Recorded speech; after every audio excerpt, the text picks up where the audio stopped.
Hi, welcome to Design Dharma and Design Karma. Here we are with David, and he's going to talk about a few things about his journey and what I think he's doing. My first question to David is not how, but why did you become designer? So I would be interested to know that. I studied to be an actor for quite a while, and so I was on the stage and all that. And I found that career path didn't have enough control over it. Everything is up to a director, a direct play, and so forth. And somehow I thought that if I went into design, I would have more control. I'm not sure if you do or not. But actually, I started designing because I would actually design all the theater posters for the shows that I was in.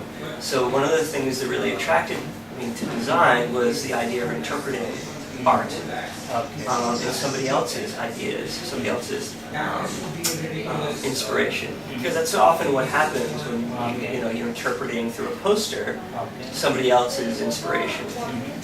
And through that, it's the idea of telling stories through color and typography and imagery. And so that's why I got into design. Does design solutions? Generally, we look at the design to two manners. One is enabler or just a differentiator. So how do you look at it, design?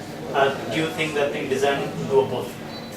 Well, it has to do both. But I actually think that being different is not as important, I think, as telling the right story behind a brand.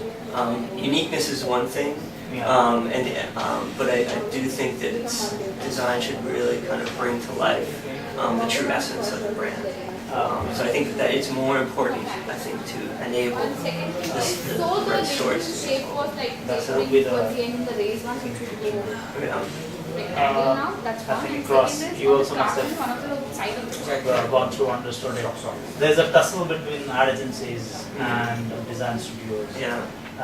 They both do claim that they build brands. And in this case, how do a design studio prove they do a better brand building than an ad agency? Well, so that is a tough question because I think that a lot of times the ad campaigns are the most top of mind. They're the most immediate, and those make big impressions. And so, in the eyes of the consumer, sometimes the advertising becomes what the brand is. However, the problem with that is that it's short term. A lot of times, the campaigns, they come and they go. There are successes and there's failures, but it's usually focused on a very short-term message, which is fine for advertising. But when you're thinking about brand, a lot of times the brands that we work with, you want to think about them in a longer period of life, multiple years, even decades of brand growth. And if you don't really understand the essence of the core of the brand, you can't make smart decisions about growth for the future. You're just reacting to market or competition, and you don't want to be necessarily reactionary as much as you want to really define your own future.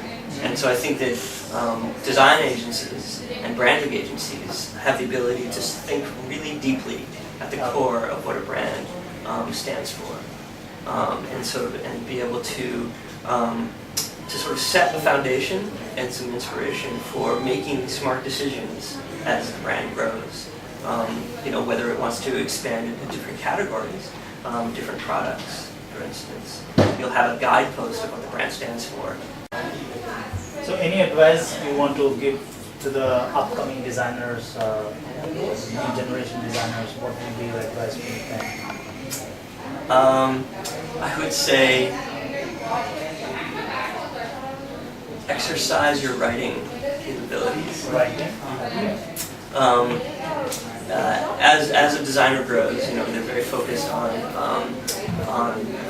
the graphic side of it.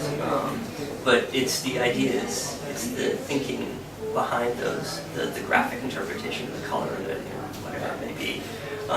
it's those ideas and the expression of those ideas that are going to be very useful. You have to explain your ideas to a client, and I find that the written word is okay. Thank you. Thank you for sure sharing your